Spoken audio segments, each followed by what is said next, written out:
طواف میں جو سبز لائٹ ہے اسی لیے تو ہے نا کہ اس کے سامنے کھڑے ہو کے نیت کریں. اب اتنی اونچی سبز لائٹ ہے تمہیں نظر نہیں آتی. زمین پر نشانی تھی لیکن اس پر بھی لوگ آ کے جم کے کھڑے ہو جاتے تھے, طواف رک جاتے تھے, اس لیے وہ مجبور. دوسری نشانی یہ ہے کہ حجر اسود والا جو کونا ہے نا, تو وہاں گول گول قرآن کی آیات لکھی ہوئی ہیں, سمجھ آتا ہے کہ اسی سے ہم نے نیت کرنی ہے. تو یہ اتنی بڑی واضح علامات ہیں, پھر بھی آپ 2 قدم آگے پیچھے کیوں چلے جائیں؟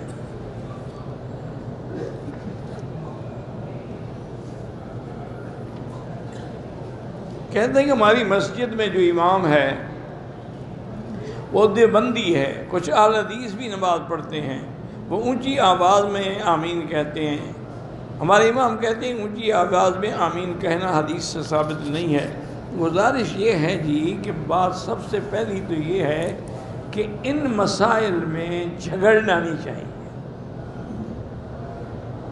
کیونکہ یہ اعلیٰ اولیٰ کے مسئلے ہیں, کوئی کفر اسلام کی جنگ تو ہے نہیں. حضور سے آہستہ آمین بھی ثابت ہے, زور سے بھی ثابت ہے, اس میں کیا جھگڑا؟ افضل یہ ہے کہ آہستہ کہے, کیونکہ آمین جو ہے وہ دعا ہے. آمین کا معنی کیا ہوتا ہے؟ اللہم استجب, یا اللہ ہماری دعا قبول فرما. تو فاتحہ بھی عظیم دعا ہے. امام جب فاتحہ پڑھتا ہے اور ختم کرتا ہے اذا قال غیر المغضوب علیہم ولا الضالین, ہمیں حضور نے حکم دیا کہو آمین, تو دعا ہے. اور دعا کا جو فلسفہ ہے وہ یہ ہے کہ آہستہ مانگی جائے, ادعوا ربکم تضرعا وخفیۃ. تو اس لیے امام ابو حنیفہ رحمۃ اللہ علیہ کے نزدیک آمین آہستہ کہنا افضل ہے, لیکن اگر کوئی زور سے کہتا ہے تو کوئی فرق نہیں پڑتا.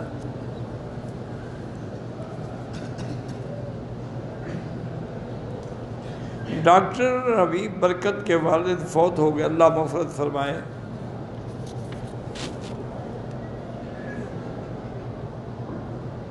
کہتے ہیں کہ بچوں کا جو عقیقہ ہے اس کے پیسے ہم مدرسے میں دے دیں. میرا بھائی دیکھیں اصول ہے, اب حج کی قربانی ہے, دم تمتع ہے, دم قران ہے, یا تمہارا راستہ رک گیا دم احسان ہے, یا تم سے غلطی ہوئی تو دم جبر ہے. تو یہاں دم دینا ضروری ہے, پیسے دینا ضروری نہیں ہے. جہاں دم کا حکم ہے وہاں دم دینا, جہاں پیسوں کا حکم ہے وہاں پیسے دینے ہوں گے. تو عقیقہ جو ہے اس کی سنت بھی یہی ہے کہ اگر لڑکا ہو تو 2 بکرے یا 2 دمبے ذبح کریں, لڑکی ہو تو 1.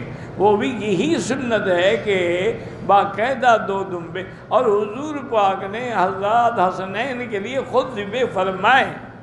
تو پھر یہ کہنا پیسے دے دیں فلاں کر, تمہیں کیا تکلیف ہے؟ بھی 2 بکرے منگوا کے ذبح کر کے لوگوں کو تقسیم کر دو یا پکا کے کھلا دو. ایک ہی آدمی میرے خیال میں سوال لکھنے پہ بیٹھا ہوا ہے,